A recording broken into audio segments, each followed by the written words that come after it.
Director Lokesh Kanagaraj has been giving various interviews prior to the release of the film Coolie.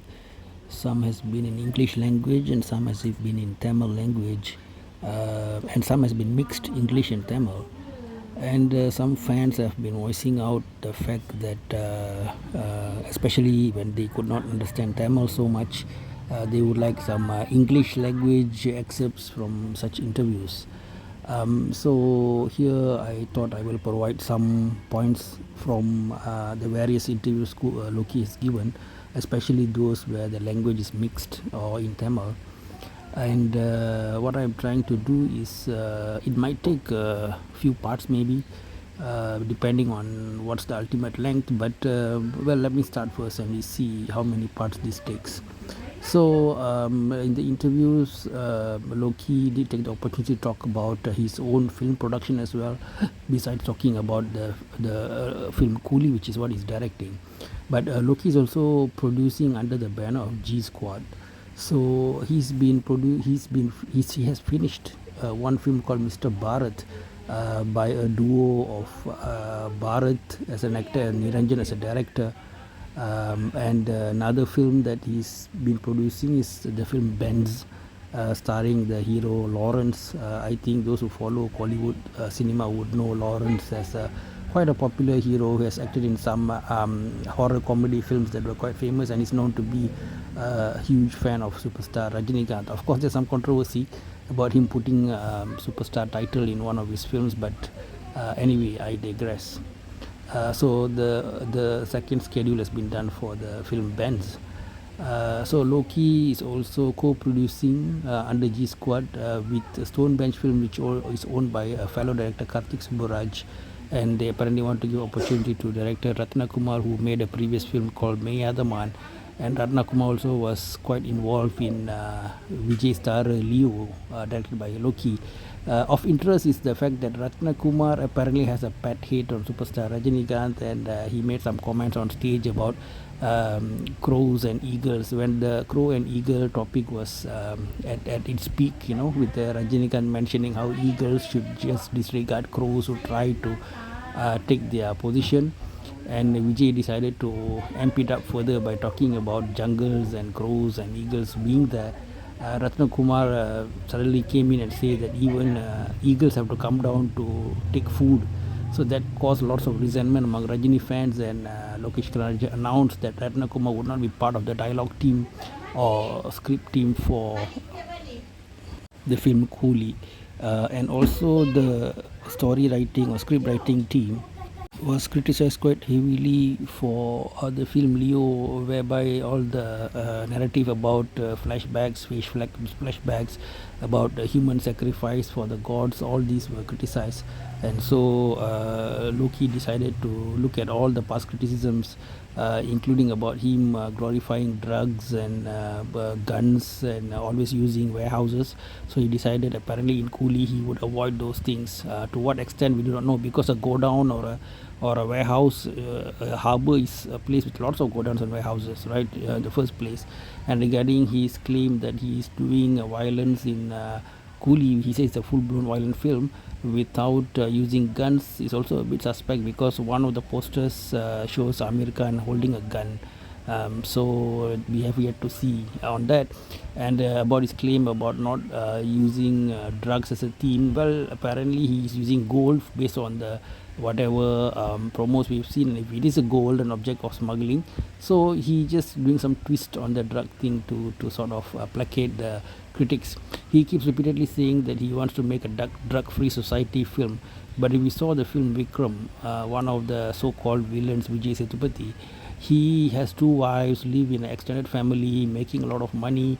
He even gets superpowers by taking the drug, which looks very beautiful, like how to say, fluorescent green color and so on. So is Loki genuinely saying that he is anti-drug when he's showing that the character is having such a good time being involved in drugs? Right, so those conspiracy theories might say that the drug industry is laundering its black money by making these kind of pro-drug movies through the film stars.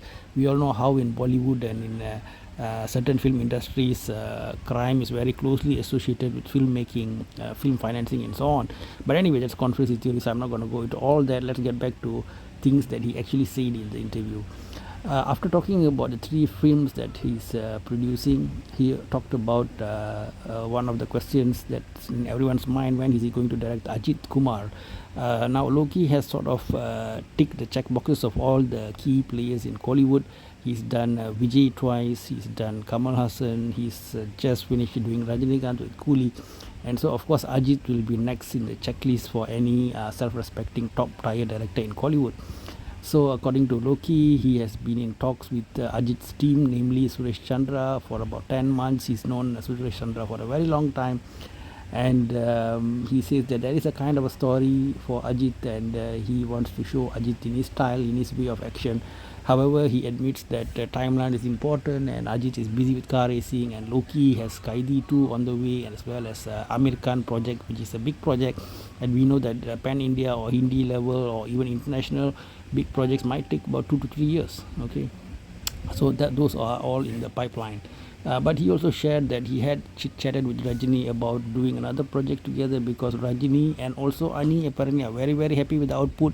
I think everybody says this with a bit of a worry because after what happened to Thug Life, I think an Indian too, the public is very wary of how to say hype created by these interviews, and certain personalities like film distributor Karthik Ravi Verma of the famous Time Pass Space, in fact, does not even bother to watch any star interviews and star speeches on stage, because according to him, it's all just propaganda to sell the film. So there's not much authenticity to be had from there. The various interviewers commented that Loki seems much more relaxed during the interview, and he agreed to it. He said that in the previous films he used to make film on very limited time. He took it as a challenge, and producers asked, he said okay immediately. He said that time he was younger and he was a bit more how to say, maybe overconfident even, and so later on he found that it's a big pressure for him to take on such deadlines. So starting from Coolie, he said he will determine the release date so that he can work at a more relaxed pace. But we do not know. One can argue that has Loki abused the process, whereby he had up to 5 months post-production time, of which he spent almost 50 days preparing for another film in Phuket. So is it a fair use of producer Sun Pictures' time, where he was supposed to be doing Coolie and maybe he was doing other things, right? But anyway, he said it's some kind of self-rejuvenation. He was getting thinner his body, and also some haircuts and some makeup related stuff, whereby this comes to the topic of his collaboration with Arun Matheswaran, a fellow director who made a famous, or not say famous, but well-received first film called Rocky, although Arun Matheswaran's subsequent film called Captain Miller did sort of not so great business, mixed reviews. But Loki says he over time he got close to Arun Matheswaran, and one day Arun Matheswaran asked if Loki would be willing to act as a hero in his gangster action film project. So Loki says he's not planning to become a hero for many films, but he just want to try it out once, just to know what it's about, to sort of how to say, cleanse his palate or something like this. So they sort of found a window of a few months to get down on it, and he went to Phuket for 50 plus days to prepare, and so that project apparently will go on the floor soon. So Loki is producing 3 films, and Loki is also starring as a hero in an Arun Matheswaran film. Okay, so those are some of the points that Loki shared in the interview. The rest of it I'll continue in the next part, guys. Take care. Bye bye.